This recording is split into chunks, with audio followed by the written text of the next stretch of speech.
It is in the nature of a man to worry and soliloquize about what he doesn't have, rather than appreciate what he has been blessed with.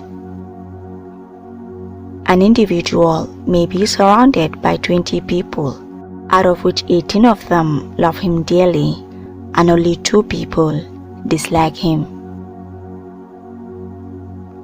It won't be surprised that the individual will worry only about the 2 people that don't like him or want anything to do with him, while ignoring the ones that love and care about him.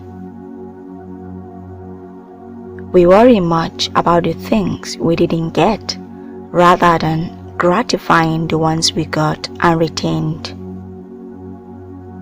Let us share our best moments with the ones that hold us dear to their heart.